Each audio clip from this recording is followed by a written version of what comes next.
मैं स्टार्ट करते हैं ज्योग्राफी का सेशन। हाँ, तो जैसे कि हम कल मतलब वही आपको पता है कि हम इकोनॉमिक्स भी करते हैं तो रमेश सिंह को ही फॉलो करते हैं और ज्योग्राफी में फॉलो कर रहे हैं क्या जीसी लियोन को। लेकिन आज मतलब सी सेट होने वाला था बट कोई नहीं हम ज्योग्राफी कर लेते हैं क्योंकि 2 दिन ऑल्टरनेटिव पे चल रहा था ना 2 दिन ज्योग्राफी 2 दिन सी सेट दिन के टाइम में।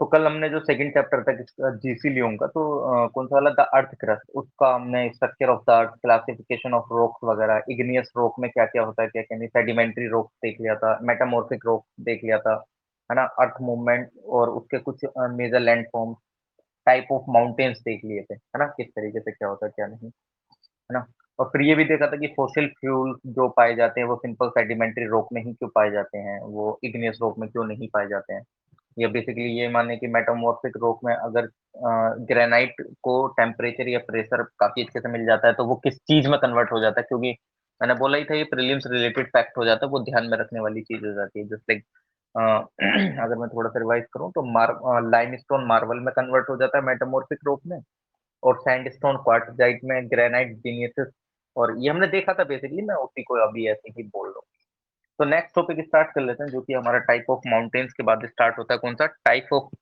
ऑफ प्लेट्यूज के नाम से टाइप ऑफ प्लेट्यूज है ना ठीक है तो स्टार्ट कर लेते हैं फिर इसको टाइप ऑफ प्लेट्यूज से आपने देखोगे कि यार सिंपल अगर मैं एक शब्द में बोलूं तो प्लेट्यूज हम ऐसे समझते हैं जैसे अगर मैं इंडिया की बात करूं तो हम बोलते हैं डेक्कन प्लेट्यू ये प्लेट्यू वो प्लेट्यू इस तरीके से हम बोलते हैं ना कि जो दक्कन वाला एरिया है हमारा दक्कन वही दक्कन क्यों बोलते हैं क्योंकि दक्षिण को हिंदी में आम भाषा में क्या बोलते थे पहले दक्कन है ना तो इस वजह से उसको दक्कन के नाम से जाना जाता है डेक्कन प्लेट्यू दक्कन मतलब कुछ नहीं दक्षिण साउथ साउथ की लोकेशन को दिखा रहा है दक्कन अगर आप गांव में जाए तो गांव में क्या बोलते हैं वही दक्कन की तरफ जा रहे हैं ये वो इस तरीके से तो वो जो डेक्कन प्लेट्यू है प्लेट्यू का इन द सेंस क्या कि मतलब जमीनी स्तर से थोड़ा सा एक हल्की सी हाइट पे हो जाना किसी प्लेन का मतलब जस्ट लाइक कि अगर मैं बात करूं तो अगर आप मतलब एक सिंपल वे में हाइपोथेटिकली जस्ट लाइक अगर कोई नीचे बैठ के खाना खा रहा है और वहीं पे कोई एक प्रॉपर बेड पे बैठ के खाना खा रहा है तो ऐसा लगेगा ना कि वो एक निचले स्तर पे है, वो थोड़ा उछले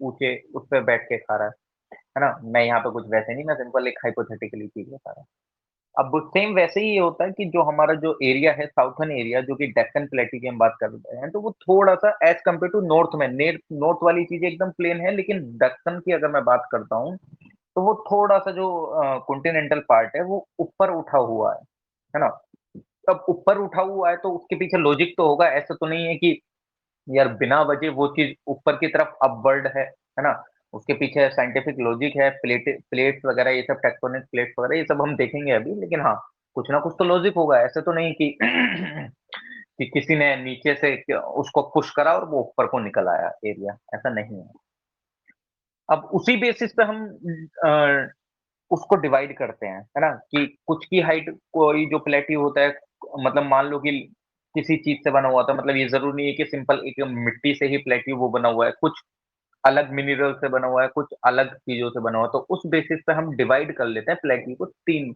मतलब किन भाग में तीन भाग में कि अगर प्लेट्यू की फॉर्मेशन होती है अगर कोई लैंड ऊपर की तरफ उठ जाता है तो उसके पीछे रीजन के बेसिस पे कि हाँ चलो यहाँ पे इस कारण से उठा यहाँ पे इस कारण से उठा और यहाँ पे इस कारण से उठा तो हमने उसको डिवाइड कर दिया डिवाइड कितने भाग में कर दिया हमने उसको तीन पार्ट्स में डिवाइड कर दिया तीन part just like tectonic plateaus के नाम से वोल्केनिक प्लेट्यूज के नाम से और डिसेक्टेड प्लेट्यूज के नाम से चलो ठीक है ये तो हमें पता चल गया कि इस तरीके से हमने तीन भागों में इनको डिवाइड कर रखा है अब तीन भागों में जब डिवाइड कर रखा है तो तीनों का एक फॉर्मेशन डिफरेंस होगा फॉर्मेशन डिफरेंस यानी कि कोई किसी वजह से बन रहा होगा दूसरा किसी वजह से बन रहा होगा तीसरा किसी और वजह से बन रहा होगा है ना जस्ट लाइक अगर मैं अपने हम लोगों की बात करें तो हम लोगों का एट द एंड गोल क्या है यूपीएससी को क्लेरिफाई करना मतलब यूपीएससी की लिस्ट में नाम आना अब आपका मतलब एट द एंड पहुंचना गोल क्या है लवासना में पहुंचना है हमको लेकिन आपका स्टडीज आवर अलग होंगे मेरे अलग होंगे किसी और के अलग होंगे हमने उस बेसिस पे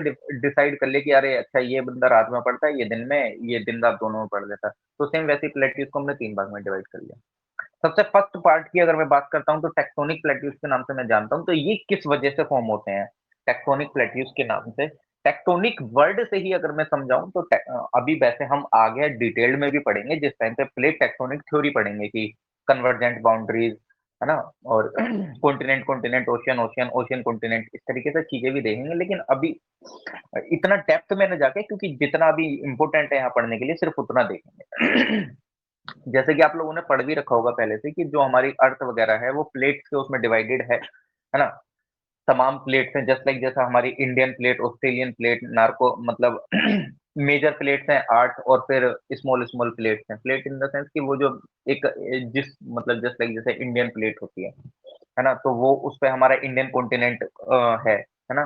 तो उस तरीके से हम डिवाइड कर लेते हैं। तो जैसे टेक्टोनिक प्लेट्यूज है, तो टेक्टोनिक इन द सेंस कि क्या यार, कुछ टेक्टोनिक से समझ में आ रहा है यार, कुछ प्लेट्स में कुछ हुआ है। मतलब जो हम प्लेट्स देखते हैं कि यहाँ पे ये प्लेट है, यहाँ पे ये प्लेट है। अभी हम इसके बारे में डिटेल्ड में भी देखेंगे, जिस टाइम पे हम टेक्टोनिक प्लेट पढ़ेंगे। मैं अभी भी बोल दे रहा हूँ, लेकिन अभी यहाँ पे जितना ज़रूरी है, मैं सिंपल उतना बताने की कोशिश कर रहा हूँ। क्योंकि फिर वो मेरे को वरना फिर टेक्टोनिक प्लेट की थ्योरी पूरी करनी पड़ जाएगी।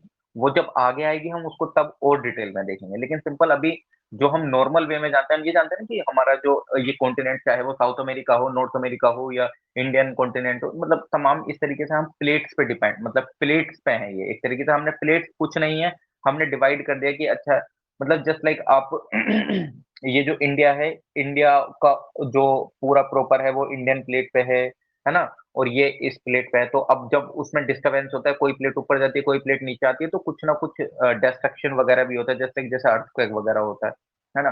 अब सेम उसी पे, तो टेक्टोनिक प्लेट जिस टाइम पे अर्थ के फोर्सेस के कारण अपलिफ्ट होती हैं, उसके बाद जो प्लेट्यू बनता है, that is called tectonic plateau.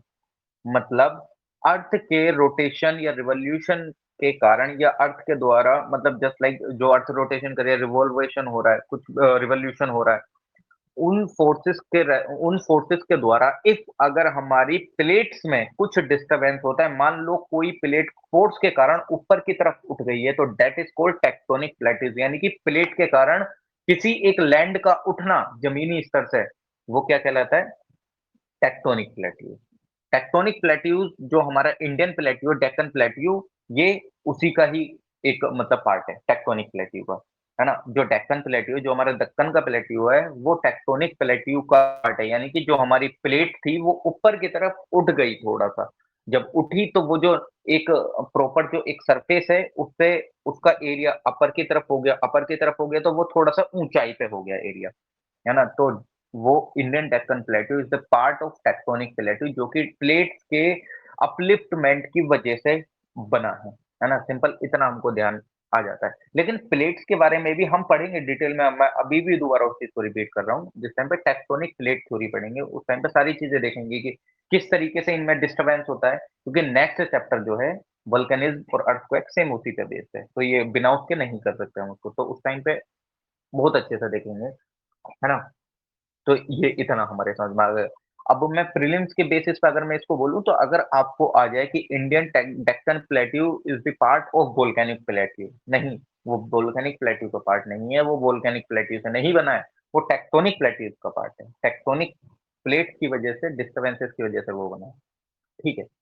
Second part volcanic plateau का आ जाता हूँ। तो वोल्केनिक प्लेट्यू कुछ नहीं है, जैसे कि मैंने बोला कि ये इसकी डेफिनेशन ही क्लियर कर रही है। डेफिनेशन ही क्लियर क्यों कर रही है? अब यार आप खुद सोचो, अगर मैं एक जगह पे मिट्टी को मतलब मैं इकट्ठा करता जाऊं, वहां पे लगातार लगातार लगातार मिट्टी को इकट्ठा करता जाऊं, तो एक लेयर बन जाएगी। लेयर बन जाएगी तो वो थोड़ा जमीनी स्तर से ऊपर की तरफ उठ जाएगा। तो सेम वोल्केनो, जिस टाइम पे वोल्केनो से लावा निकल रहा है, लावा निकल रहा है, तो वो बाहर निकल रहा है, मतलब ऐसा तो नहीं है एक बार निकल के बंद हो गया।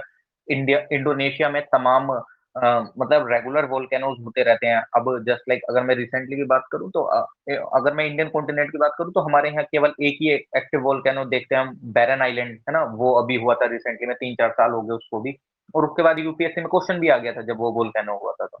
लेकिन इंडोनेशिया में तो होते ही रहते हैं, है ना? अदर जितनी भी ये कंट्रीज है, फिलीपींस वगैरह, ये सब में तो उनका लगातार वोल्केनो के थ्रू लावा का जब निकलती रहती है, तो एक बार वो पूरा सारा इकट्ठा हो जाता है। वो सारा लावा, जिस टाइम पे वो लावा इकट्ठा हो जाता है, तो वो एक हाईलैंड की तरह बन जाता है। मतलब जस्ट लाइक मैं एक बुक का चट्टा लगाता रहूं, एक बुक के ऊपर दूसरी बुक, फिर तीसरी, फिर चौथी, काफी हाइट तक वो पहुंच जाएगी। तो सेम वैसे ही होता है, जब वोल्केनो के थ्रू लावा जो निकलता है वो इकट्ठा होता रहता है नॉर्मल, मतलब वो क्या होता है, ठंडा होता है, फिर वो सॉलिडिफाई हो जाता है ना?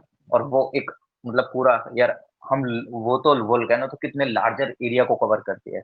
आप बुक को उससे कहाँ कंपेयर करेंगे, लेकिन आप हाइपोथेटिकली समझ सकते हैं। तो वो जो एरिया बनेगा, जो वो एक अपर हाईलैंड बनेगा, that is called volcanic plateau. अब इसके एग्जांपल की अगर बात आ जाए तो ये कहाँ-कहाँ पे आपको देखने को मिल सकते हैं? वोल्केनिक के द्वारा द्वारा जो बने हुए हैं, जस्ट लाइक जैसे एक आपका कहाँ है? कोलंबिया स्नेक प्लेट्यू, कोलंबिया में स्नेक प्लेट्यू के नाम से है ना? जो कि मलेशिया का दुगना है, मतलब मलेशिया मतलब मलेशिया का जितना एरिया है ना, जो मलेशिया हमारी कंट्री है, उसके दुगने एरिया का वो प्लेट्यू है कोलंबिया, स्नेक प्लेट्यू के नाम से मशहूर है। वो किसके थ्रू बना है? वो लावा के थ्रू। क्यों बना है इतना इतना बड़ा एरिया क्यों हो गया उसका? क्योंकि लगातार लगातार लावा निकलता गया तो वो इकट्ठा होता गया तो वो एक उसने हाईलैंड का फॉर्म ले लिया। है ना? तो ये उसका एग्ज़ाम्पल था। ठीक है, चलिए इसको हमने देख लिया कि इसका एग्ज़ाम्पल है। अगर मैं आगे बात करता हूँ किसकी डिसेक्टेड प्लेट्यू की, है ना? डिसेक्टेड प्लेट्यू क्या होता है? तो सिंपल अगर डिसेक्टेड प्लेट्यू की मैं बात करता हूँ, ये कुछ नहीं है जो कि मतलब वेदरिंग और इरोजन के द्वारा बना गया plateau is called dissected plateau. अच्छा चलो ठीक है, ये तो आपने डेफिनिशन बता दी, लेकिन अब आप मेरे को इसको थोड़ा-सा अंदर में जाके बताइए तो सही कि हाँ, इस तरीके से ये चीज़ होता है। सिंपल क्या होता है? आपने गाँव में खेती देखी, आप लोगों ने फार्मिंग वगैरह तो देखी होगी यार, गाँव तो जाते होंगे, गाँव विज़िट करते होंगे काफ़ी अच्छे से, क्योंकि हर एक चीज़ अ, कॉमन वे में अगर मैं डेली लाइफ़ से कनेक्ट करके ही चीज़ों को मैं देखता हूँ, मेरा तो ये है कि मैं डेली लाइफ़ से ही अगर कनेक्ट करके चीज़ों को पढ़ लेता हूँ, तो ज़्यादा अच्छे से ध्यान रहता है ना? तो अगर मैं आपको बताऊँ, अगर आप लोग अपने गाँव वगैरह जाते होंगे, तो खेती वगैरह देखी हो, तो ट्यूबवेल से पानी दिया जाता है खेतों में, है ना? जिस टाइम पे अगर कोई बीज वगैरह लगाते हैं, चाहे आप किसी भी चीज़ का, चाहे गन्ने का बीज लगाया या कुछ भी गन्ने को लगाया आपने या गेहूँ वगैरह ये सब डाला तो आप पानी देते हैं नॉर्मली। अब क्या होता है कि गाँव में अगर मतलब बीच में वो क्या करते हैं कि अगर एक खेत में पानी भर गया है, तो दूसरे खेत में अगर उनको वो पानी चलाना है, तो एक खेत का पानी वो मिट्टी को वो हमारे यहाँ तो फावड़ा बोलते हैं, उससे उठा के उससे बंद करते हैं पहले कि हाँ, इस खेत में पानी ना जाए, दूसरे में जाए। तो वो क्या करते हैं, मिट्टी को उठाते हैं, उस पानी को वहाँ पे उस फ्लो को बंद करते हैं, है ना? मिट्टी को उठाया, लगाया, मिट्टी को उठाया, लगाया। तो क्या करा वो, मिट्टी एक जगह से उठा के वहाँ पे लगाई या मान लो कि वो जो पानी का फ्लो चल रहा है, वो पानी का बहाव अपने साथ मिट्टी को लगातार लेके जाया जा रहा है, लेके जाया जा रहा है और वो इकट्ठा कर दे रहा है किसी एक जगह पे। जब इकट्ठा करेगा वो सारी मिट्टी को, तो मिट्टी का एक ढेर बन जाएगा, मिट्टी का ढेर बनेगा, तो वो थोड़ा-सा ज़मीनी स्तर से ऊँचा उठ जाएगा। अब सेम ये आप लार्ज स्केल पे सोचो, जो आपकी नदियाँ हैं, जो आपका विंड है, जो आपकी हवा चल रही है, अगर वो इस तरीके से मतलब यार वो तो लार्ज स्केल पे करेंगे ना, विंड अपने साथ तमाम मिट्टी को धूल उड़ा के लेके जाती है। देखते हो ना आँधी जो चलती है, आँधी को आँधी क्यों कहते हैं? क्योंकि आँधी में हम आप अपनी आँखें नहीं खोल पाते हैं और लोगों को अंधा टाइप से कर देती है, इसलिए आँधी को आँधी बोला जाता है ना? तब हर एक चीज़ के पीछे लॉजिक है ना?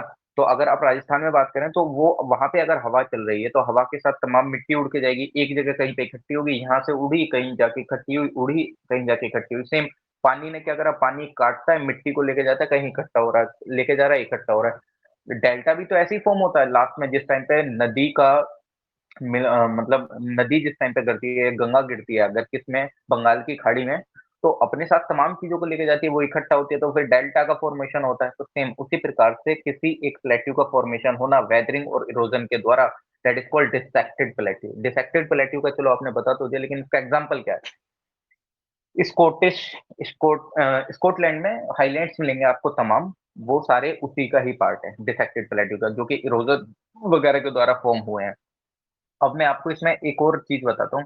आपने मेसेज और ब्यूटेज देखे हैं? नहीं देखे होंगे, अगर देखे होंगे लेकिन बस वही है कि टर्म्स जब आ जाती है ना, तो ये ज्योग्राफिकल टर्म्स ऐसी हैं विदाउट उसको विजुअलाइज़ करे चीज़ें नहीं ध्यान रहती हैं। मैं ग्रुप में फ़ोटो सेंड कर देता हूँ, आप देखिएगा, है ना?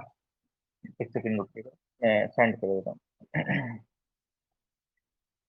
ये जो है ये बुटी और मेसा, है ना? मेसा भी बोलते हैं, ये बुटीस भी बोलते हैं। तो ये किसके द्वारा बनी गई है? देखो यार, ये आप इसको ज़ूम करके देखिएगा इन दोनों को, है ना? अलग-अलग तरीके का फ़ॉर्मेशन हो जाता है, जिस हिसाब से मिट्टी इकट्ठी हुई, हवा के द्वारा मिट्टी इकट्ठी हुई, तमाम मिट्टी इकट्ठी होती गई। अगर वो थोड़ा-सा अपर यानी कि ह वर्टिकल डायरेक्शन में थोड़ी-सी ऊपर की तरफ हो जाती है, उसको बुटीज़ बोल देते हैं। लेकिन वहीं पे अगर वो हॉरिज़ॉन्टली कोई एक प्लेन बन जाता है, उसको मेसास बोल देते हैं। तो इसको ध्यान रखना। ये टर्म्स कभी-कभी वो कर देते हैं कन्फ्यूज़िंग, मैं लिटरली बोल रहा हूँ आपको। अगर आ जाते हैं ना मेसास और मतलब या ब्यूटीज़, आर फॉर्म्ड बाय या are the example of which plateaus, या कुछ भी एक तरह कुछ भी आ सकता है। तो हमारे दिमाग में क्लियर होना चाहिए मैसेज किसको बोलते हैं। विंड इरोजन के द्वारा किसी एक उसका फॉर्मेशन होना प्लेट्यू का वर्टिकल डायरेक्शन में, मैसाज का हॉरिजॉन्टल डायरेक्शन में फॉर्मेशन। आप खुद देख सकते हो कि मिट्टी को किस तरीके से इकट्ठा करा गया है हवा के द्वारा, है ना? तो आई होप कि ये चीज़ क्लियर हुई होगी, और इस तरीके के आपको चीज़ें आपको अफ्रीकन प्लेट्यूज में भी देखने को मिल जाएँगी, हर मतलब तमाम जगह पे मिल जाएँगी। और ऐसा नहीं है इन प्लेट्यूज में मिनरल्स नहीं मिलते हैं, इन प्लेट्यूज में मिनरल्स भी मिलते हैं। अगर मैं अफ्रीकन प्लेट्यूज की बात करूँ तो वहाँ पे काफ़ी गोल्ड मिल जाता है, डायमंड्स मिल जाते हैं, कॉपर। ये जो चीज़ें आप देख रहे हैं बुटीज़ या मैसाज, ये अभी एकदम से थोड़ी बने हैं यार, कई कई साल लगे हैं उनको बनने में, कई 100 साल लगे हैं। ऐसा थोड़ी आज हवा लेके गई मिट्टी और उसको इकट्ठा कर दिया और बन गया। तो इनके नीचे जो काफ़ी चीज़ें दबी हुई हैं, तो उनके अंदर काफ़ी चीज़ें मिनरल रिसोर्सेज़ भी मिलते हैं। जस्ट लाइक जैसे ब्राज़ीलियन प्लेट्यू की अगर मैं बात करता हूँ, उसके अंदर आयरन और मैंगनीज़ काफ़ी अच्छे से मिलता है। डेक्कन प्लेट्यू की अगर मैं बात करूँ अपने है ना, तो उसमें मैंगनीज़, कोल, आयरन वगैरह काफ़ी अच्छे से मिलता है। अगर वेस्टर्न ऑस्ट्रेलिया की बात करूँ तो वो गोल्ड और आयरन वहाँ पे काफ़ी अच्छे से मिलता है। तो ऐसा नहीं है इसमें कुछ नहीं मिलता, काफ़ी चीज़ें मिलती हैं, काफ़ी अच्छे से भी मिलते हैं। I hope type of plateaus आपका क्लियर हुआ होगा, है ना? जो कि हम कर रहे हैं। इफ अगर ऐसा कुछ भी डाउट है तो बता सकते हैं। फिर हम नेक्स्ट मूव करते हैं टाइप ऑफ प्लेन्स पे, है ना? जहाँ-जहाँ पे मुझे लगेगा मैं वहाँ-वहाँ पे फ़ोटो शेयर कर दूँगा, या स्क्रीन शेयर करके खुद दिखा दूँगा। या मैं क्योंकि ज्योग्राफिकल टर्म्स ऐसी हैं, विदाउट विज़ुअलाइज़ेशन चीज़ें नहीं समझ में आती हैं। अगर मतलब आप लोगों ने तो पढ़ रखी हैं चीज़ें, आपको पता ही होगा मेथड्स ब्यूटीज़, अगर किसी ने नहीं देखी और वो न्यूली इसमें स्टार्ट हो गया है, तो उसको समझ नहीं आता, चाहे मैं कितना भी विज़ुअलाइज़ करा देता। लेकिन अब फ़ोटो से ध्यान में बैठ जाएगा चीज़ें कि अच्छा ये मेथड होता है, ये ब्यूटीज़ होता है। चलिए ठीक है, नेक्स्ट मूव हो जाते हैं टाइप ऑफ प्लेन्स पे, टाइप्स ऑफ प्लेन पे।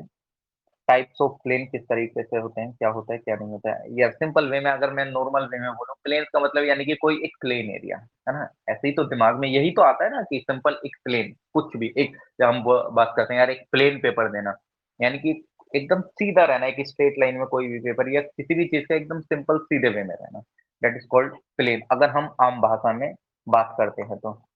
अब ऐसा तो नहीं है कि जो इस तरीके के जो सिंपल जो प्लेन है वो एकदम सीधे, मतलब प्लेन तो सीधे रहेंगे, लेकिन उस उनकी जो फॉर्मेशन होगी वो डिफरेंट डिफरेंट उस पे डिपेंड करेगी ना कि ये प्लेन कैसे बना है, ये प्लेन कैसे बना है। हाँ, कोई कुछ बोल रहे हैं, प्लीज़ बोलिएगा। कोई नहीं बोल रहा है कुछ सर। अच्छा, बीच में अभी आवाज़ सी आई थी। अच्छा ठीक है, मैं स्टार्ट कर देता हूँ, है ना? अब यार देखो जस्ट लाइक जैसे लेह लद्दाख है, अगर मैं यहाँ से बात करूँ जहाँ पे मतलब जस्ट लाइक दिल्ली में, जैसे मैं दिल्ली में रह रहा हूँ, तो दिल्ली से मेरे को अपर एरिया में जाना पड़ेगा। लेह लद्दाख का अगर मेरे को जाना है, जम्मू एंड कश्मीर, तो उसका लैटिट्यूडनल एक्सटेंट और लॉन्गिट्यूडनल एक्सटेंट सब अलग है। प्लेन वहाँ पे भी होगा, लेकिन वहाँ का प्लेन किस तरीके से फॉर्म हुआ, उसका स्ट्रक्चरिंग डिफरेंट होगा। दिल्ली का प्लेन किस तरीके से फॉर्म हुआ, यहाँ का स्ट्रक्चरिंग डिफरेंट होगा। तमिलनाडु का प्लेन किस तरीके से डिफरेंट, मतलब वहाँ का जो प्लेन होगा वो उसका स्ट्रक्चरिंग डिफरेंट होगा। अब मैं डेक्कन प्लेट्यू की बात करता हूँ, ठीक है वो हमारे ज़मीनी स्तर से ऊपर उठा हुआ है, लेकिन जैसे ही आप डेक्कन प्लेट्यू में जाते हैं, वो भी तो आपके लिए प्लेन है ना एक तरीके से, वो भी तो आपका है ना? भले से ही वो नॉर्थर्न के कंपैरिज़न में डेक्कन प्लेट्यू थोड़ा अपर हाई मतलब ऊपर उठा हुआ है, वो अलग बात है। लेकिन जब आप वहाँ पे जाएँगे, आप क्या महसूस थोड़ी कर पाएँगे इस तरीके से चीज़ों को, वो भी आपके लिए एक प्लेन कहलाएगा। आप ऐसे थोड़ी कि मतलब आप गए, आपको तमिलनाडु जाना पड़ रहा है, तो आप सीढ़ियों पे चढ़ के जा रहे हैं, महाराष्ट्र जाना पड़ रहा है। आपका ऐसे ऑब्ज़र्व भी नहीं कर पाएँगे चीज़ों को, है ना? विज़ुअलाइज़ भी नहीं कर पाएँगे इस तरीके की चीज़ों को। लेकिन फ़ॉर्मेशन के पीछे तमाम वो है ना रिस्पॉन्सिबल चीज़ें, कि किस तरीके से वहाँ का प्लेन फ़ॉर्मेशन हुआ। वो महाराष्ट्र का एरिया वो मेरे लिए प्लेन होगा, लद्दाख का एरिया उनके लिए प्लेन होगा, लेकिन वो डिफरेंस हो जाता है जब जब हम किसी के रेफ़रेंस में बात करते हैं। आपके पास अगर पीसीएम होगी 11th और 12th क्लास में, या पीसीएम से अगर आप पढ़े हो, तो आपने फिजिक्स में कंसेप्ट पढ़ा होगा फ्रेम ऑफ रेफरेंस। तो उसके अकॉर्डिंग में मतलब जिस टाइम पे आप एरोप्लेन में चलते हैं तो आपको उसकी स्पीड का अंदाजा ही नहीं होता है, क्योंकि आपके आसपास चलता हुआ कोई चीज दिखती ही नहीं है। आप अगर अर्थ के लेकिन आप जैसे ही रोड पे अगर बाइक वगैरह से लेके जाएंगे तो आपको अपनी स्पीड का अंदाजा लगता है, क्यों? क्योंकि आप जैसे ही कार की खिड़की से आप अपनी बाइक से पीछे देखते हैं तो आपको अंदाजा होता है कि चीजें पीछे जा रही हैं। फ्रेम ऑफ रेफरेंस, आप किसी के रेफरेंस में होके बात कर रहे हैं। जस्ट लाइक जैसे मैं वही इकोनॉमिक्स में जैसा हम एग्जांपल लेते हैं, आपने अगर 100 रुपए की चॉकलेट पिछले महीने खरीदी, आज 200 की खरीद रहे हैं, तो आपके लिए रेफरेंस क्या था? 100 रुपए, क्योंकि तभी तो आपको पता चला कि चॉकलेट के प्राइस में इजाफा हुआ है, तभी वो 200 रुपए की हुई है। अगर वो आपको 200 रुपए की दे देता और आपने पिछले महीने नहीं खरीदी होती, तो आपको लगता है ये चीज 200 रुपए में ही मिलती है ना? तो वो वाली चीज हो जाती है। तो सबका रेफरेंस के अकॉर्डिंग सबके लिए है चीज प्लेन ही, लेकिन डिफरेंट फॉर्मेशन हो जाती है, किस तरीके से क्या नहीं। तो अगर मैं प्लेन की बात करूं तो प्लेन को भी 3 भागों में डिवाइड कर लेते हैं: स्ट्रक्चरल प्लेन, डिपोजिशनल प्लेन और इरोजनल प्लेन, है ना? इरोजनल प्लेन, अगर किसी को जीसी लियोंग को फॉलो करना है साथ में साथ, तो जीसी लियोंग को साथ में साथ लेके चल सकते हैं, क्योंकि इकोनॉमिक्स और ये दोनों साथ ही चलते हैं। दोनों अकॉर्डिंग, मतलब जो सोर्स है वो एक का रमेश सिंह, एक का जीसी लियोंग, है ना? तो स्ट्रक्चरल प्लेन की अगर मैं बात कर रहा हूँ, तो स्ट्रक्चरल प्लेन से मेरे दिमाग में क्या चीज आ जाती है? कि स्ट्रक्चरल प्लेन ये क्या होता है? एक सेकंड रुकिएगा, पानी पी।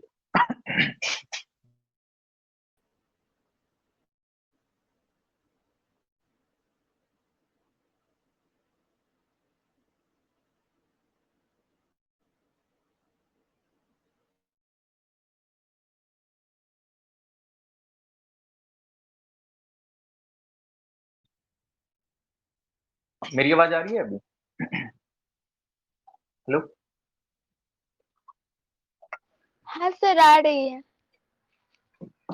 ठीक ठीक। है ना? तो स्ट्रक्चरल प्लेन की हम बात कर रहे थे, तो स्ट्रक्चरल प्लेन बेसिकली इस तरीके का होते हैं कि उन्हें आप मतलब वो एक तो मतलब सिंपल प्लेन, जैसे आप रह रहे हैं या मैं, आप अलग अलग स्टेट में, जैसे कि आप कोई उत्तर प्रदेश से, महाराष्ट्र से, राजस्थान से, सब एकदम अलग अलग जगह से, है ना? जैसे अब क्या होगा, जो मेरा यहाँ का प्लेन है या आपके वहाँ का जो प्लेन एक तरीके से एरिया है ना? तो अब क्या होगा, ये एक हॉरिजेंटल प्लेन होता है, क्योंकि यार ऑब्वियसली बात है, वर्टिकल प्लेन होगा तो कैसे होगा, हम रह कहाँ से पाएंगे? ऑब्वियसली आता प्लेन हॉरिजेंटली होगा।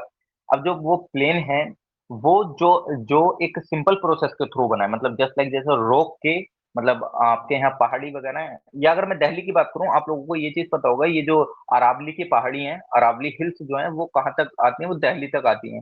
अगर आप दिल्ली के पार्क वगैरह में देखें या पार्क वगैरह में जाएं, तो उसमें आप देखेंगे कि वहां से आज भी इस तरीके के पत्थर निकलते हैं, क्योंकि अरावली हिल आती है यहाँ तक, जिस वजह से वहां पे जो पत्थर की फॉर्मेशन है।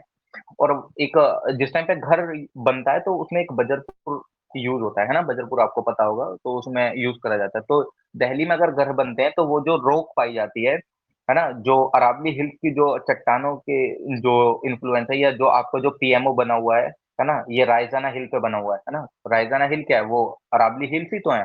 अगर आप उसकी खुदाई करते हैं, तो उसके अंदर भी इस तरीके के पत्थर वगैरह, रॉक्स वगैरह देखने को मिलते हैं।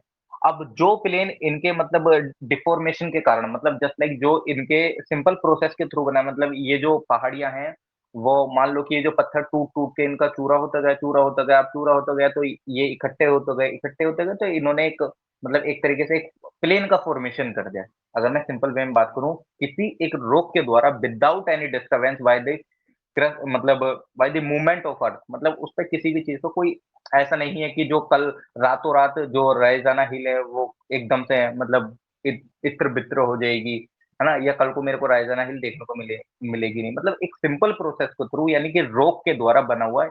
क्योंकि रोक लंबे समय से है और उसका डिफॉर्मेशन हुआ, डिफॉर्मेशन के कारण वो छोटे छोटे पीसेस में, छोटे छोटे पीसेस के बाद क्या करा, उसने एक एरिया को प्लेन कर दिया। मतलब इन द सेंस, अगर मैं जस्ट लाइक ऐसे सोचूं, आप कभी क्रिकेट की अगर पिच बनाते हैं, तो वहां पे मिट्टी को उसके ऊपर रोड रोलर वगैरह चलाना पड़ता है, तो एकदम उसको आप प्लेन कर देते हैं, तमाम उबड़ खाबड़ चीजें रहती हैं। लेकिन अब उस तरीके से मतलब पिच को बनाने में तो थोड़ा बहुत टाइम लग जाता है, लेकिन आप वहीं पे जब रोक का डिफॉर्मेशन होता है, यानी कि काफी साल लगे हैं, तो उस तरीके से जो प्लेन फॉर्मेशन हुआ है रोक के द्वारा या इन सब चीजों के द्वारा, सिंपल एक प्रोसेस के थ्रू, जिसमें कोई भी इन्वॉल्वमेंट नहीं है इस तरीके की कि हाँ कल को वो चीजें डिस्टर्ब हो जाएंगी, है ना? तो वो सिंपल एक मतलब स्ट्रक्चरल प्लेन की वजह मतलब फॉर्म में आते हैं, है ना? जस्ट लाइक जैसे अगर आप मैं बात करूं एग्जांपल की, तो ग्रेट प्लेन जो है यूएसए का, वो उसका बेहतर एग्जांपल है ना? या सेंट्रल लोलैंड जो है ऑस्ट्रेलिया का, वो उसका एक बेहतर एग्जांपल है।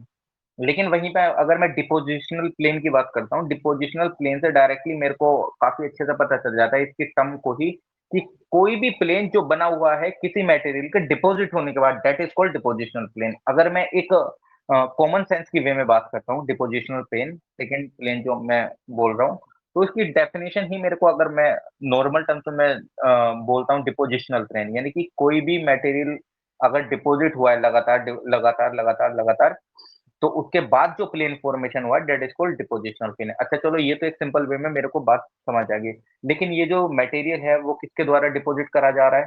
सिंपल वही, किसके द्वारा? आपके रिवर वगैरह के द्वारा। रिवर का, यार देखो, अगर डिपोजिशनल प्लेन बना है तो वो रातों रात नहीं बना है। आपने देखा होगा, जो नदी एक आज अपने एकदम सीधे फ्लो में बह रही है, तो वो अगर वहां पे कोई दिक्कत आ जाती है तो नदी अपने बहाव को चेंज कर लेती है। जैसे जैसे हम सरस्वती नदी की बात करते हैं, वो अभी हमें विलुप्त मिलती है, लेकिन हम ऐसा बोलते हैं कि वो पहले थी। नदी भी अपना time to time course change करती रहती है। कोर्स इन द सेंस कि वो अपना फ्लो चेंज करती रहती है। जैसे अगर उनको रास्ता नहीं मिलता है, उसके बीच में अगर कुछ अड़चन आ जाती है, तो वो अपना रास्ता दोबारा बना लेती है।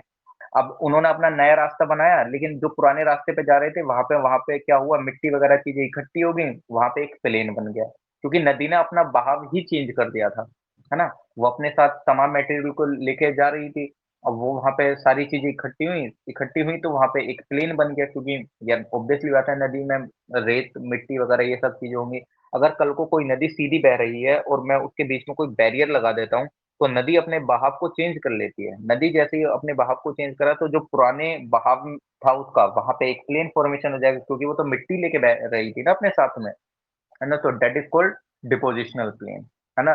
जो नदी वगैरह के द्वारा, इन सब के द्वारा इकट्ठा करके जो प्लेन बना है, मतलब तो वो डिपोजिशनल प्लेन होता है। अब सेम वही चीज विंड्स के द्वारा भी करी जाती है। इफ कोई प्लेन विंड के द्वारा बनाया जाता है या विंड के डिपोजिशन के द्वारा बनाया जाता है, दैट इज कॉल्ड लोएस।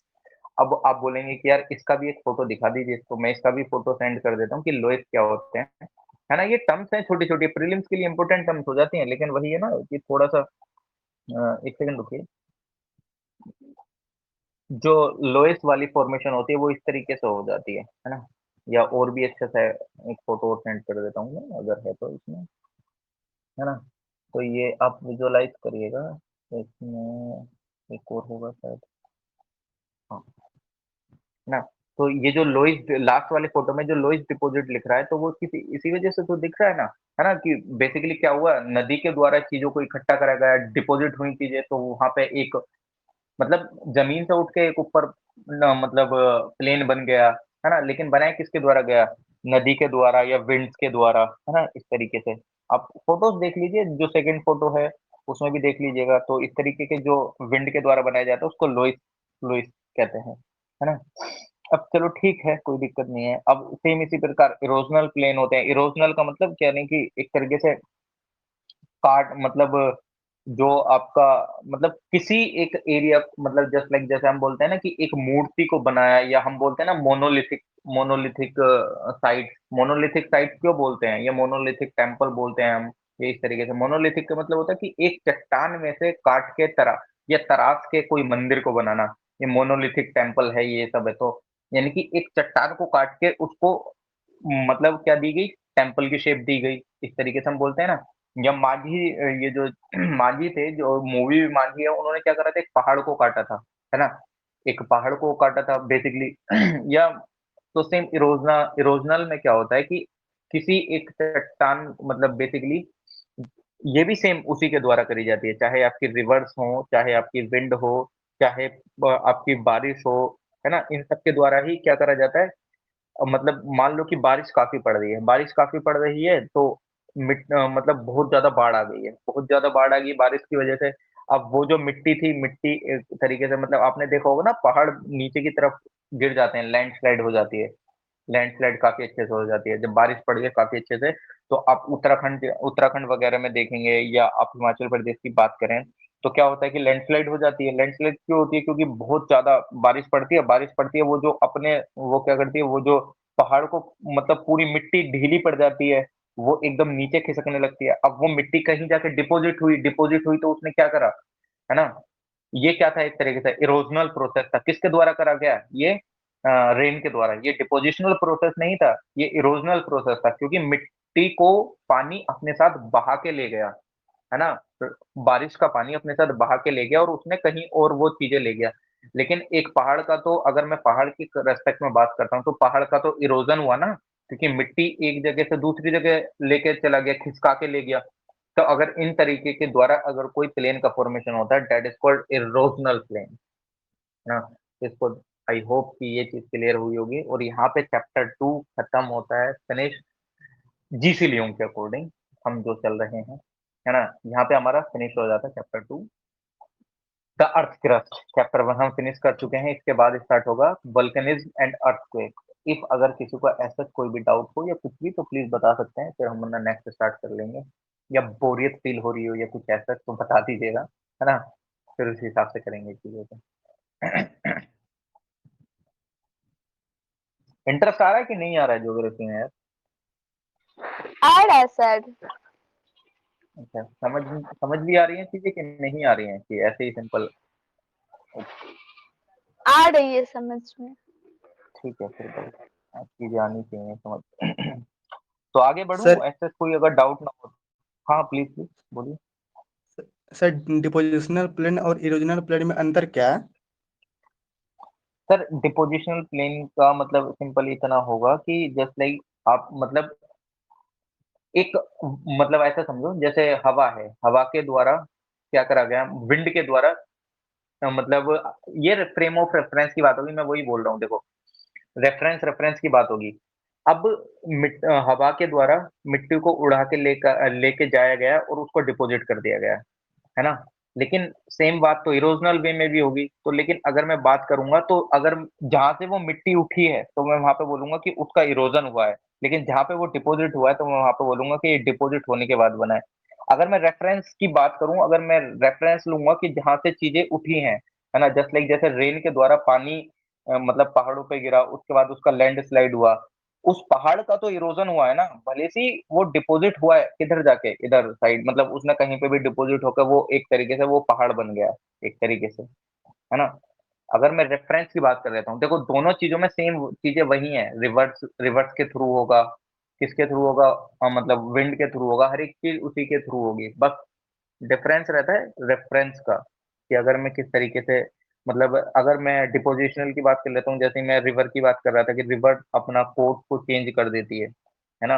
अगर मैंने उसके नदी के फ्लो के बीच में कि उसका बैरियर लगा दिया तो नदी अपना बहाव दूसरी तरफ मोड़ लेती है। लेकिन जिस हिसाब से उसका वो पुराना, जो जिस वो पुराने फ्लो में बह रही थी, तो वहां पे मिट्टी इकट्ठी थी, मिट्टी बहुत ज्यादा इकट्ठी थी, तो वहां पे मतलब वो एक प्लेन का फॉर्म ले लिया। या ऐसे कर सकते हैं, जिस टाइम पे उसने बहाव चेंज करा, तो बहाव चेंज करेगी तो वो मिट्टी को हटाती हुई जाएगी तो इरोजन करती हुई जाएगी ना वो एक लैंड का।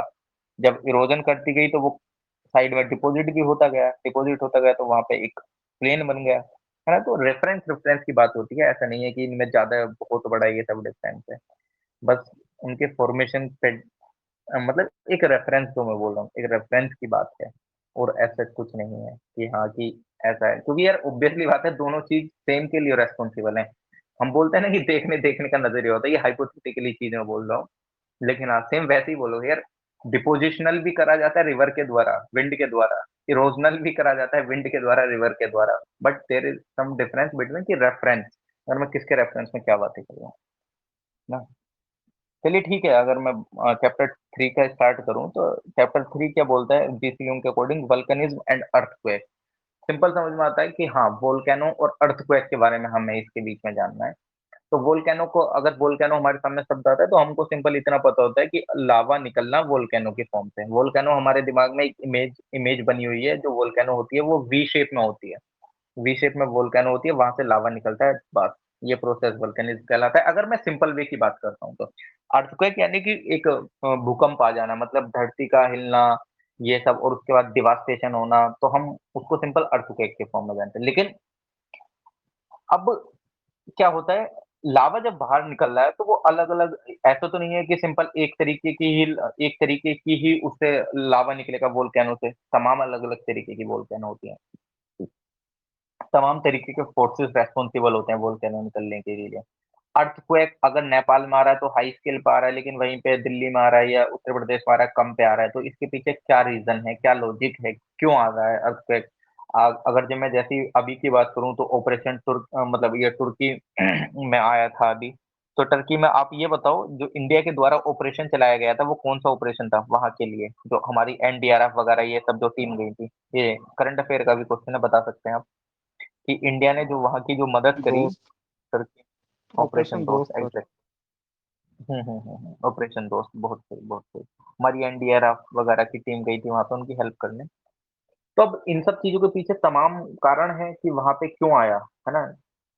क्यों आया, क्या रेस्पॉन्सिबल चीजें थी जिस वजह से वहां पे आया। तो अब हम उन सब चीजों को देख लेते हैं, है ना, कि कैसे कैसे क्या क्या चीज होती है, वोल्केनोज के क्या क्या प्रकार होते हैं, इंडोनेशिया में ही क्यों ज्यादा वोल्केनो आते हैं, मिड ओशियनिक रिज हमने नाम सुना है, वो क्या है, कैसे होता है। तो अब स्टार्ट कर लेते हैं, देख लेते हैं इन चीजों को। ये देखो, वोल्केनो सिंपल वही, इतना मैंने बोला कि वोल्केनो के लावा निकलना, लावा निकलना। वोल्केन मतलब इन द सेंस कि एक किसी एरिया से, धरती के किसी एक एरिया से ऊपर एकदम लावा निकलता है ना, वी शेप में निकलता है एकदम। अगर आप विजुअलाइज करें तो कितना, कितने फ्लो पे निकलता है लावा बाहर। अगर आपने वीडियोस वगैरह देखी हो तो काफी अच्छे से नीचे बहता है, वो कितना गर्म होता है ना। तो सिंपल हम ऐसे जानते हैं। अब यार वो कहीं पर डिपॉजिट हो रहा होगा तो वो अलग अलग चीजों, अलग अलग लैंडफॉर्म बना रहा होगा। ऐसा तो नहीं है कि मतलब इंडोनेशिया में अगर वोल्केनो निकल रहा है तो सेम अगर जापान में निकल रहा है तो वहां पे सेम ही वो लैंडफॉर्म बनाएगा, नहीं यार। इंडोनेशिया का प्लेन अलग है, इंडोनेशिया का प्लेट्यूज अलग है, तो वो उस हिसाब से अपनी फॉर्मेशन करेगा। जापान में अगर वोल्केनो निकल रहा है वो उस हिसाब से फॉर्मेशन करेगा। अगर अंडमान एंड निकोबार आइलैंड में फॉर्मेशन हो रही है तो वो उसके वहां के टेक्सचर के अकॉर्डिंग होगी। तो आप वही देख लेते हैं। लेकिन एक काम करता हूँ, मैं आपको एक फोटो क्लिक करके सेंड करता हूँ, तो तब ज्यादा अच्छे से चीजें वो होंगी, है ना। एक सेकंड रुकिएगा, मैं फोटो सेंड कर देता हूँ, तो तब ज्यादा अच्छे से वो समझा पाऊंगा चीजों को, है ना। इसलिए मैं पहले ही कर देता हूँ, तो सही रहेगा, बेहतर है। एक सेकंड रुकिएगा, एक फोटो सेंड।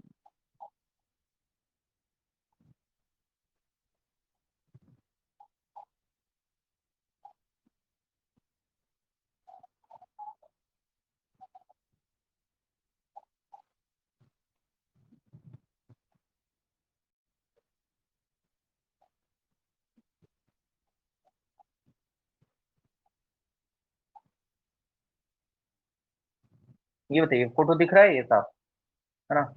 आप विजुअलाइज नहीं करेंगे फोटो के अकॉर्डिंग, आप काफी अच्छे से, मतलब हम फोटोजेनिक मेमोरी हमारी होती है, तो हम काफी अच्छे से फोटो की फॉर्म में ही याद रख पाते हैं ना चीजों को, है ना। तो ये फोटो ध्यान में रखना। और ये बताओ, चीजें साफ दिख रही हैं, इसमें लिखा हुआ समझ आ रहा है कि नहीं आ रहा है? थोड़ा बहुत भी अगर आ रहा हो तो ठीक है, वरना मैं और कुछ देखता हूँ फोटो। ये बताओ, लिखा हुआ समझ आ रहा है इस पे कुछ? क्या सर, ठीक है, समझ में आ रहा है। ठीक है, अगर समझ में आ रहा है तो बहुत अच्छी बात है। तो इसी के अकॉर्डिंग देख लेते हैं। अब देखो क्या होता है हाँ जिस, तो सर, हाँ, कोई कुछ कौन सी जगह? बोल, कुछ बोल रहे हैं क्या? हाँ, कौन सी हाँ जगह बोलिए। लिख रहे हो? मैं लिख नहीं रहा हूँ, मैंने फोटो सेंड करा है। Okay okay. हाँ, ये जो मैंने लास्ट में फोटो सेंड करा है। ठीक है। अब आप इसके अकॉर्डिंग देखिएगा, फिर उसके बाद हम अंदर डिटेल में जाएंगे तो आपको चीजें बहुत आसान होंगी समझनी, है ना। आप इस फोटो को खोलिएगा और इस फोटो को खोल के जहां जहां मैं चीजों को बोलूं उसको आप विजुअलाइज करते रहना। अब देखो, आपने एक देखा होगा जो नीचे से जो एकदम सिंपल एक पाइप सा दिख रहा है ना, एकदम सीधा वोल्केनो जहां पे लिख रहा है, फिर ऊपर जाके वो पतला सा हो जा रहा है, मतलब एक वोल्केनो जहां पे आपको दिख रहा है एकदम सीधा लंबा लंबा, एक तरीके से ऐसा लग रहा है ना कोई पाइप लगा रखा है इन द सेंस।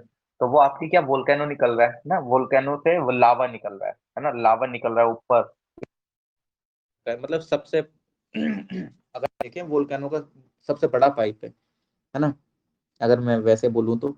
अब क्या करना, ये चीज मैंने आपको पहले भी बोली थी और मैं अभी भी। अच्छा, मेरी आवाज आ रही है कि नहीं आ रही है? आवाज आ रही है ना, आवाज, आ रही है सर। है ना। तो अब क्या हो रहा है कि आपने ये देखा, लेकिन मैं एक चीज पहले भी बता चुका हूँ। अब क्या होता है कि यार लावा सीधा तो नहीं जाता है एकदम, यार मतलब एकदम चलो सीधा भी जा रहा है। अब ये हमने कोई पाइप थोड़ी लगा रखा है जो एकदम सीधा उस पाइप के थ्रू बाहर ही आएगा, यार इधर उधर भी जाएगा, ऑब्वियसली बात है। जो लावा है यार वो, है ना, हमने पाइप नहीं लगा रखा है, भगवान ने कोई पाइप नहीं लगा रखा है धरती में कि अगर लावा निकलेगा तो ये इधर उधर कहीं नहीं जाएगा, ये सीधा ऊपर जाएगा। ऐसा नहीं है ना। यार तमाम उसके बीच में गैप होता है अर्थ के। अगर अर्थ क्रस्ट आप देखें, अगर लावा वहां से निकल कर आ रहा है तो तमाम इधर उधर डिपॉजिट भी होगा, इधर साइड में जाके कहीं राइट हैंड साइड में जाके डिपॉजिट होगा, कभी लेफ्ट हैंड साइड में डिपॉजिट होगा, इधर उधर साइडों में डिपॉजिट भी होगा। ऐसा होता है। मान लो आप आपके घर में सबमर्सिबल है, अंडरग्राउंड वाटर आ रहा है, और आपका जो सबमर्सिबल है जो आपने अंडरग्राउंड पाइप डाल रखा है उसमें छेद हो जाता है इधर उधर, तो आपका पानी इधर उधर भी तो जाएगा ना। ऑब्वियसली बात है, साइड में निकलेगा, left hand side right hand side कहीं ना कहीं निकलेगा ही। तो सेम, जिस टाइम पे वोल्केनो ऊपर आ रहा है और अगर वो हॉरिजॉन्टल डायरेक्शन में मतलब हॉरिजॉन्टल डायरेक्शन में जाके डिपॉजिट हो जाता है और वहां पे वो सॉलिडिफाई हो जाता है, उसको हम सिल कहते हैं। आप इसमें देखो सिल कहाँ लिख रहा है, जिस टाइम ये जो लंबी लंबी सी आपको पाइप से दिख रहा है वोल्केनो वाला, उसके साइड में आपको सिल लिखा हुआ दिख रहा है कि नहीं दिख रहा है? एस आई डबल एल की अगर मैं बात करूं, एस आई डबल एल दिख रहा है? हाँ सर दिख रहा है। है ना? तो वो जो सिल है ना, सिल किसे कहते हैं? इफ अगर हॉरिजेंटली लावा डिपॉजिट होके सॉलिडिफाई वगैरह हो जाता है तो उसको हम सिल के नाम से जानते हैं, ध्यान रखना, उसको हम सिल के नाम से जानते हैं। अब आप खुद समझ सकते हो, क्या ये जो चीज है ये पृथ्वी के अंदर हो रही है, बाहर हो रही है? ऑब्वियसली बात है, अभी तो लावा बाहर ही नहीं निकला है, अभी तो पृथ्वी के अंदर अंदर चीजें हो रही हैं। लावा बाहर कब निकलेगा? जिस टाइम पे वो वोल्केनो से ऊपर निकल के बाहर निकल जाएगा। तो यानी कि अभी पृथ्वी के अंदर अंदर चीजें हो रही हैं। तो ये क्या हुआ? ये इंट्रूसिव लैंडफॉर्म, क्योंकि ये पृथ्वी के अंदर ही हो रहा है अभी प्रोसेस, बाहर नहीं हो रहा है। जब पृथ्वी के अंदर प्रोसेस होता है उसको हम क्या बोलते हैं? Intrusive landform. अगर वही लैंडफॉर्म लावा के पृथ्वी पे आने के बाद बनता है उसको हम क्या बोलते हैं? एक्सट्रूसिव, मतलब एक्सक्लूसिव लैंडफॉर्म एक तरीके से, मतलब वो बाहर आके निकला है। लेकिन अब ये पृथ्वी के अंदर बनना है, तो ये सिल क्या है, किसका पार्ट है? इंट्रूसिव लैंडफॉर्म का। और सिल क्या होता है? ओरिजेंटली लावा का सोलिडिफाई हो जाना, है ना? सोलिडिफाई हो जाना उसका, तो क्या बोलते हैं उसको? सिल। अब डाइक्स क्या होते हैं? डाइक्स जस्ट इसके बराबर में देखना, डी वाई के ई एस लिख रहा होगा, सिल के जस्ट ऊपर ही। यानी कि ये क्या आ रहा है? वर्टिकली ऊपर जा रहा है, वर्टिकली थोड़ा सा, मतलब ये पूरे प्रॉपर तरीके से हॉरिजॉन्टली ना होके थोड़ा सा ये बेंट होके ऊपर जा रहा है। तो इफ अगर कोई लावा वर्टिकली होके ऊपर जाता है और वो बाहर जाके, मतलब इन द सेंस कि वो वहां पे डिपॉजिट कर देता है लावा को, तो जो इसके द्वारा फ्लो, मतलब सॉलिडिफाई होके जो एक तरीके से मतलब वो सॉलिडिफाई हो गया, वर्टिकली लावा गया, लावा सॉलिडिफाई होगा, है ना? तो हमने क्या चीज देखी? हॉरिजॉन्टली अगर लावा सॉलिडिफाई हो रहा है with in the earth, that is called सिल। लेकिन अगर वो वहीं पे थोड़ा सा बेंट होके वर्टिकली जा रहा है और वो लावा वहां पे डिपॉजिट हो जा रहा है, तो वो हमारे क्या कहलाएगा? डाइक। तो ये भी अभी पृथ्वी के अंदर चीज हो रही है ना थोड़ा, है ना? अभी तो बाहर निकला ही नहीं है। तो ये भी किस चीज का पार्ट है? इंट्रूसिव लैंडफॉर्म का। तो ध्यान रखना ये चीज भी बहुत अच्छे से, है ना? आई होप कि ये चीज क्लियर हुई होगी। डाइक्स और सिल्क डिफरेंट, मतलब स्टार्टिंग में जब हम पढ़ते हैं ना तो समझ नहीं आती हैं चीजें एकदम से। मैं, मेरे तो नहीं आई थी जब मैंने फर्स्ट टाइम पढ़ा था, तो मैं लिटरली बोल रहा हूँ, इसमें क्या झूठ बोलना है ना? तो होता है ऐसा। अब वहीं पे लेपोलिथ, पैकोलिथ, है ना, इस तरीके की चीजें भी आती हैं। ये देखने में बड़ी बड़ी, मतलब ऐसा लगता है कि भाई यार ये क्या बड़ी चीज है, कुछ नहीं है, ये छोटी छोटी चीजें हैं। बस तुम विजुअलाइज करते जाओ मेरे साथ साथ, सारी चीजें क्लियर होती जाएंगी। अब अगर मैं वहीं पे बात करता हूँ, क्या नाम है ये किसकी? फैकोलिथ की। आप एक काम करो, जैसे ही ये नीचे से ऊपर की तरफ लावा आ रहा है, एक सेकंड रुकना, एक सेकंड।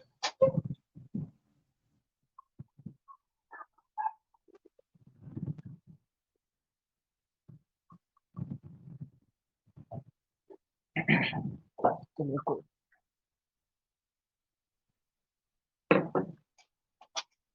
है ना? तो आप ये फोटो देखो, और फोटो में आप ये देखो कि ये, थोड़ा सा उसको जूम करो, और फैकोलिथ आपको कहीं पर दिख रहा होगा। Phacolith, PHACOLITH, phacolith. अब एक बात बताओ, जिस टाइम पे आप वेव बनाते हो, वेव कैसे बनती है? एस की फॉर्म में, सांप की तरह, ऊपर नीचे इस तरीके से। अगर आपने 10th क्लास में या हम जब फिजिक्स वगैरह पढ़ते हैं ऐसी तो बनाते हैं ना, साउंड वेव्स वगैरह ये सब, ऊपर नीचे, crust and trough, crust and trough, crust and trough, ऐसे करके ही तो बनती है। तो अगर मैं ज्योग्राफिकल टर्म्स में मैं बात करूं, तो जो एक होता है एंटीक्लाइन बोलते हैं, एक को सिंक्लाइन बोलते हैं। एंटीक्लाइन यानी कि जो अपर वाला पार्ट होता है, जिसको मतलब जब कोई वेव ऊपर की तरफ जा रही है उसको एंटीक्लाइन, जैसी वो नीचे से नीचे वाला जो पार्ट होता है उसको सिंक्लाइन। एक काम करो, मैं इसका विजुअलाइजेशन, क्या मैं इसको उस पे भी बना के दिखा दूंगा स्क्रीन शेयर पे, अगर आप इस चीज को विजुअलाइज कर रहे हो कि नहीं। यार अगर वेव बनती है तो एस की फॉर्म में बनती है, उसका अपर वाला पार्ट क्या कहलाता है ज्योग्राफिकल टर्म्स में? एंटीक्लाइन। लोअर वाला पार्ट कहलाता है सिंक्लाइन, है ना? अब फैकोलिथ क्या होता है? फैकोलिथ कुछ नहीं होता है, ऐसा समझो, फैकोलिथ एक तरीके से आधा सर्कल है, आधा सर्कल बन जाना, मतलब अगर कोई लावा गया, लावा के बाद वो थोड़ा-सा इकट्ठा होता गया, थोड़ा-सा इकट्ठा होता गया, तो वो थोड़ा-सा उठता गया, जस्ट लाइक जैसे इसमें फैकोलिथ दिख रहा है ना? वो थोड़ा-सा उठा और वो वहाँ पे सॉलिडिफाई हो गया, ठंडा हो गया, तो उस वो जो पोज़ीशन बनी, वो एक तरीके से क्या बनी, आधे एक लेंस की शेप में आ गया ना, आधे लेंस की फॉर्म में। जस्ट लाइक अगर मैं एक सर्कल है, सर्कल को उसको हाफ कर देता हूँ, तो अपर वाला पार्ट ऐसा रहेगा ना, थोड़ा-सा कर्व सा, तो सेम अगर कोई लावा इकट्ठा हो रहा है और वो थोड़ा-सा अपर की तरफ उठ के बन जाता है, जस्ट लाइक सेमी सर्कल की तरह, अगर मैं सर्कल का हाफ कर देता हूँ, तो वो जो फॉर्मेशन होगी वो फैकोलिथ कहलाती है। आई होप कि ये चीज़ क्लियर हुई होगी, अगर नहीं है तो मैं इसको बना के दिखा दूँगा। लेकिन हाँ, मैंने कोशिश करी है कि आप इसको विजुअलाइज़ के थ्रू कर पाओ चीज़ को, है ना? हुआ ये चीज़ क्लियर कि नहीं हुआ? सर आ क्लियर है रही है सर। समझ में आ इससे गया भी। ना? हाँ, बहुत सही, बहुत सही, बहुत सही, है ना? हाँ सर। ठीक, चलिए बहुत सही, बहुत सही, थैंक यू मतलब एक्सप्लेनेशन सही जा रही है। अब वहीं पे मैं फैकोलिथ के अलावा अगर मैं बात करता हूँ जस्ट लाइक आप इसमें देखो एक इसको थोड़ा-सा ज़ूम करना आपको लैकोलिथ भी दिख रहा होगा, है ना? लैकोलिथ साइड में देखना, साइड में थोड़ा-सा मतलब उठा हुआ मतलब इधर राइट हैंड साइड में इस फ़ोटो को ज़ूम करके राइट हैंड साइड में देखना इसके। राइट हैंड साइड में वहाँ पे लैकोलिथ दिख रहा होगा लिखा हुआ। अब लैकोलिथ भी कुछ नहीं है simple laccolith in the sense आप खुद सोचो यार ये तो फैकोलिथ का बड़ा पार्ट आ गया एक तरीके से मतलब वो थोड़ा-सा छोटे स्केल पे हो रहा था, यहाँ पे ये थोड़ा-सा बड़े स्केल पे लावा का वो हो जा रहा था, है ना? लावा का बड़े स्केल पे क्या हो जा रहा है मतलब जस्ट लाइक वो जो सर्कल हाफ सर्कल था वो अब थोड़ा-सा बड़े फॉर्म में इकट्ठा हो गया है, ऐसा समझो, है ना? तो लैकोलिथ को आप इस तरीके से समझ सकते हो कि एक तरीके से डूम शेप में कोई एक वो बन गया है, क्या नाम है इन द सेंस कि एक फॉर्मेशन ले ली है, किसने लावा ने सॉलिडिफाई होने के बाद। लेकिन अगर वो वहीं पे छोटे स्केल पे अगर वो फॉर्म हो रहा था तो वो फैकोलिथ की फॉर्म में हो रहा था मतलब जस्ट लाइक थोड़ा-सा सेमी सर्कल मतलब सेमी सर्कल की फॉर्म में। लेकिन वहीं पे अगर वो थोड़ा और ज़्यादा इकट्ठा होता गया, तो वो थोड़ा-सा उठता गया, ऊपर की तरफ उठता गया, तो वो जो उसने शेप ली, तो आपको ये गोल गुंबद की तरह दिख रहा होगा लैकोलिथ, जिसको हम डूम शेप्ड बोल देते हैं। तो हमें सिंपल ये पता चल गया जो लैकोलिथ होते हैं वो डूम शेप में होते हैं, है ना? तो ये चीज़ आप ध्यान में रख लेना। आई होप कि ये चीज़ भी क्लियर हुई होगी कि लैकोलिथ वाली। अब थोड़ा-सा इसमें आगे बढ़ लेते हैं, लैकोलिथ से आगे। लैकोल एक सेकंड रुकिए मैं ऑन कर देता हूँ इनको, माइक, है ना? ये चीज़ भी हो जाती है हमारी क्लियर। अब मैं थोड़ा-सा इससे आगे बढ़ता हूँ लैकोलिथ से। लैकोलिथ से अगर मैं आगे बढ़ता हूँ तो आप अब थोड़ा-सा इस फ़ोटो में लेफ्ट हैंड साइड की तरफ आइएगा। लेफ्ट हैंड साइड की तरफ थोड़ा-सा ज़ूम करिएगा, वहाँ पे आपको लोपोलिथ लिखा हुआ दिख रहा होगा। लोपोलिथ दिख रहा है आपको?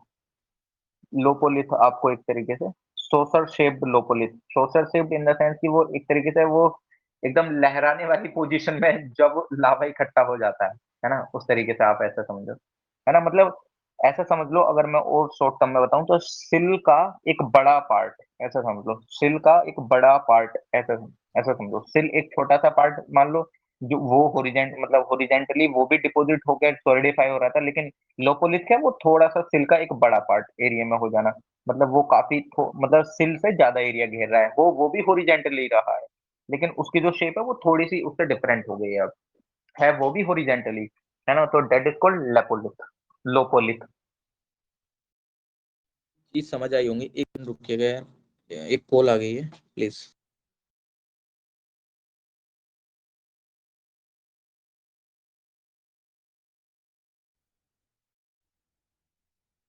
फ्रेंड्स 2023 में प्रीलिम्स कौन कौन दे रहा है?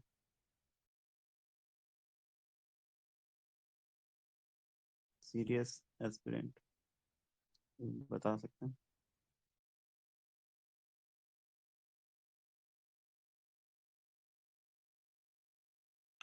मजाक में भी कोई एग्जाम होता है क्या?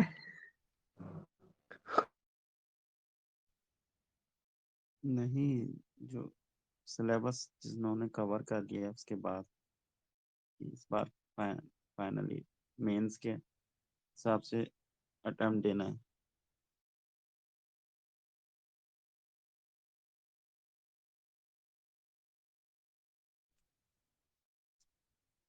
हिस्ट्री एंड इकोनॉमी में से कौन कौन से टॉपिक कवर कर लिए?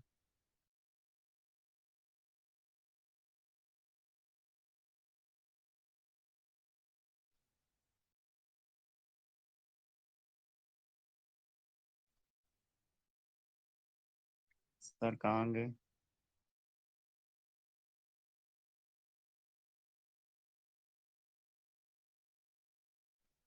आर्ट एंड कल्चर के लिए कौन सी बुक है? Anybody suggest me, please suggest. भाई 12th की फाइन आर्ट्स कर लो या फिर नितिन सिंघानिया कर लो। ओके विवेक भाई, आपका कौन सा अटेम्प्ट है? मेरा थर्ड है भाई। कौन सा? थर्ड तीसरा। ओके आपने प्रीलिम्स क्लियर किया या 2 अटेम्प्ट में? भाई एक बार भी नहीं हुआ है।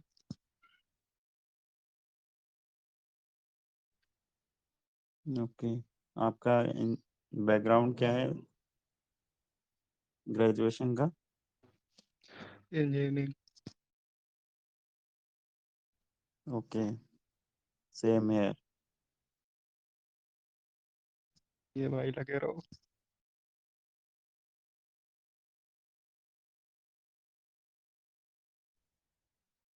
Have anybody taken vision IAS अभ्यास टेस्ट सीरीज? कर लेना विजन यार, अभी तो आईएएस उसमें टाइम है। अभी तो उसमें टाइम है, कर लेना।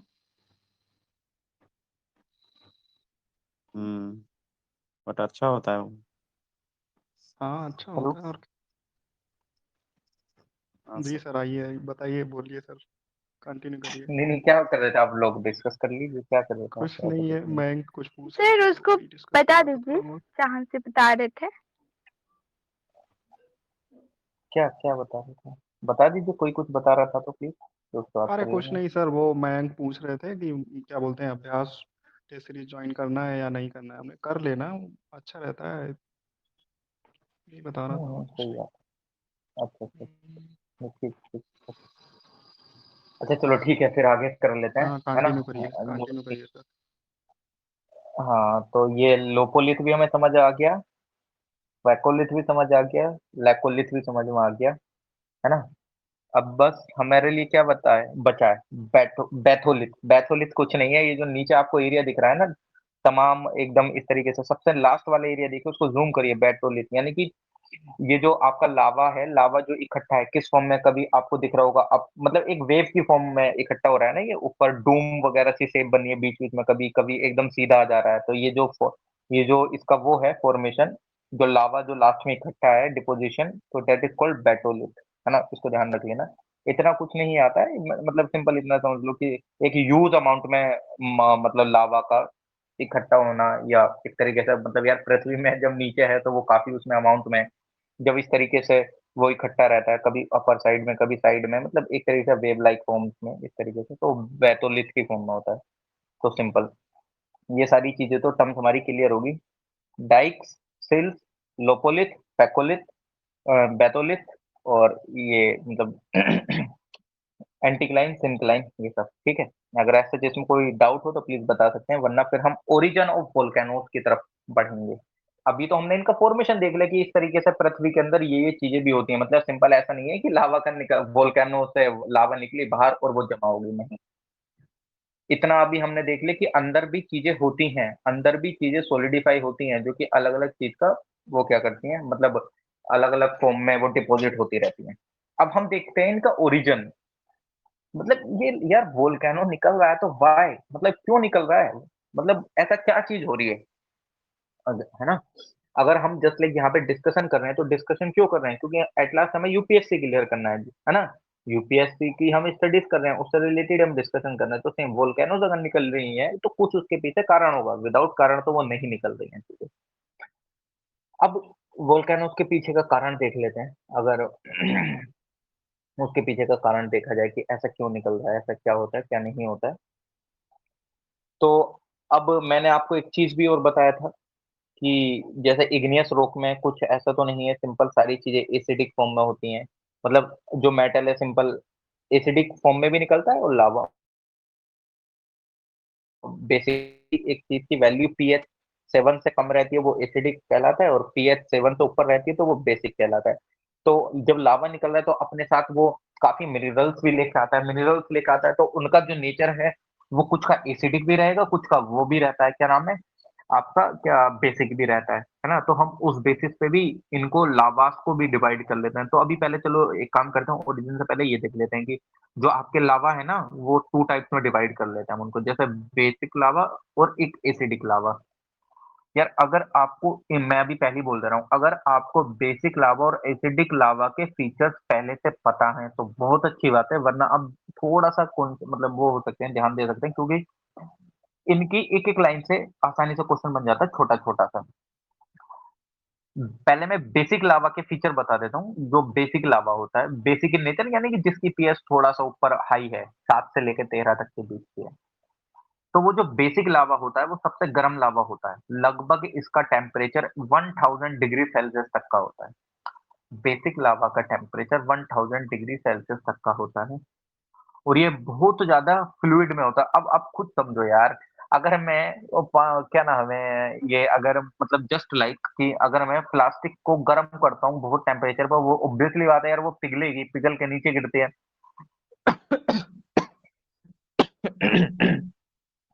वहीं पे आपकी मोमबत्ती है वो सॉलिड फॉर्म में रहती है, अगर मैं उसको जलाता हूँ तो वो पिघलती है, क्योंकि वो जो उसका वैक्स है, वैक्स उस टेम्परेचर को झेल नहीं पाता, वो लिक्विड फॉर्म में आ जाता है, मतलब फ्लूइड फॉर्म में वो बहने लगता है। सेम यार, अगर वो बहुत ज्यादा गर्म लावा है बेसिक लावा, तो ऑब्वियसली बात है वो हाईली फ्लूइड होगा।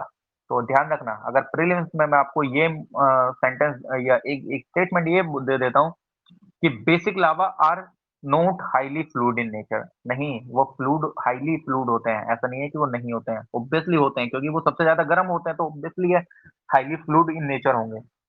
इनका कलर डार्क कलर होता है, जस्ट लाइक जैसे हम बेसाल्ट वगैरह देखते थे, बेसाल्ट इग्नियस रॉक में हमने देखा था, तो बेसाल्ट इनका डार्क कलर क्यों होता है, क्योंकि इनके अंदर आयरन पाया जाता है, मैग्नीशियम पाया जाता है, बट इसके अंदर सिलिका नहीं होता है। काफी अच्छे से, मतलब होता है सिलिका लेकिन बहुत कम होता है सिलिका। ये प्रीलिम्स के लिए स्टेटमेंट यूज बहुत आसानी से हो सकता है अगर करना चाहे कोई, ये टेस्ट सीरीज में भी आसानी से हो सकता है। अगर मैं सिंपल ये दे देता हूँ कि basic lava are dark coloured because they have rich iron and magnesium but they are poor in silica, तो ये स्टेटमेंट सही होगा, क्योंकि इसके अंदर सिलिका कम होता है, आयरन ज्यादा होता है और मैग्नीशियम होता है, तो ये ध्यान रखना। अब जिस टाइम पे बेसिक लावा बाहर निकलता है तो ये इतना ज्यादा एक्सप्लोसिव भी नहीं होता है। अगर कोई आपसे सिंपली बोल देता है basic lava are the explosive lava in nature, नहीं, ये एक्सप्लोसिव नेचर में नहीं होते हैं, क्योंकि ये बहुत ज्यादा हॉटेस्ट होते हैं, तो ये हाईली लिक फ्लूड होते हैं, हाईली फ्लूड होते हैं, तो वो नीचे की तरफ मतलब पिघलते जाते हैं, नीचे की तरफ आते जाते हैं। इंडोनेशिया का अगर आप वोल्केनोस की कभी वीडियो देखिए तो आप विजुअलाइज कर पा रहे होंगे चीजों को, है ना। तो ये इतने एक्सप्लोसिव भी नहीं होते हैं, तो ये ध्यान रखना। अब अगर ये थोड़ा सा जनरल टर्म हो जाएगी कि हाँ इस फ्लो की जो स्पीड होती है वो 10 से 30 माइल पर आवर की होती है, ये इतना इंपॉर्टेंट नहीं है, बट हाँ ठीक है कि जब यार ये नीचे की तरफ फ्लो हो रहे हैं तो हाँ इतनी तो स्पीड होनी है नॉर्मल, इतना इन द सेंस, है ना। ये थिन शीट की तरह चारों तरफ बिखर जाते हैं, वोल्केनो के चारों तरफ ये जो लावा होता है बेसिक लावा, तो एक ऐसा समझो कि एक पतली सी परत बना लेता है शीट की तरह, है ना, काफी लार्ज एरिया में, है ना, काफी लार्ज एरिया में ये अपनी एक परत बना देता है। और जिस टाइम पे ये धीरे धीरे परत बनाने लगता है तो ये एक तरीके से डूम की फॉर्मेशन तरह से, मतलब आप मान लो कि एक बार मतलब एक बार लावा निकला शीट की फॉर्म आ गया, दोबारा लावा निकला शीट की फॉर्म आ गया। अब जब कोई चीज साइड में फैलेगी तो ऑब्वियसली बात है वो डूम तरीके से शेप में आ जाएगा। अब मैं आपको इसका विजुअलाइजेशन करके दिखाई देता हूँ, कोई नहीं, मैं स्क्रीन शेयर कर देता हूँ 2 सेकंड के लिए, मैं आपको इसका बना के दिखा देता हूँ, 1 मिनट रुकिएगा। क्योंकि सारी इतनी देर से आप लोग विजुअलाइज कर रहे हैं चीजों को, अब मैं थोड़ा सा प्रैक्टिकली टीवी दिखा देता हूँ। 1 सेकंड रुकना, बस स्क्रीन शेयर कर देता हूँ, है ना। 1 सेकंड।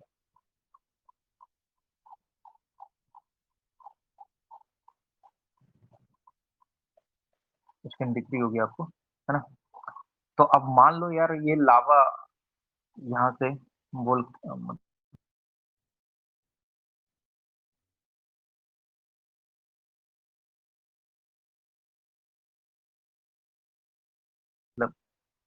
यहाँ से इस वोल्केनो से लावा निकल रहा है, यहाँ पे ये गया, फ्लूइड की फॉर्म में हो गया, ऐसे गया, ऐसे फिर इकट्ठा हो गया, इधर इकट्ठा हो गया, इधर इकट्ठा हो गया। तो आपको लग नहीं रहा कि ये डूम शेप हो गई है पूरी एक तरीके से गोल गुंबद, है ना? गोल गुंबद की तरह शेप नहीं हो गई है? बाहर निकल रहा है, ऐसे जा रहा है, या ऐसे समझो बाहर निकल रहा है, ऐसे जा रहा है, एकदम यार लार्ज एरिया में फैल जाता है ना लावा, तो ऐसे जा रहा है, निकल रहा है, ऐसे जा रहा है, ऐसे जा रहा है, ऐसे जा रहा है, ऐसे जा रहा है, ऐसे जा रहा है। तो एक गोल गुंबद टाइप से इसने शेप बना लिया है ना थोड़ा सा, क्योंकि मैंने ऑब्वियसली पहले ही बोला कि ये हाईली फ्लूइड इन नेचर होता है, तो ये काफी एरिया को कवर कर लेता है। जब कवर करता है तो यानी कि ये पूरा बेंट शेप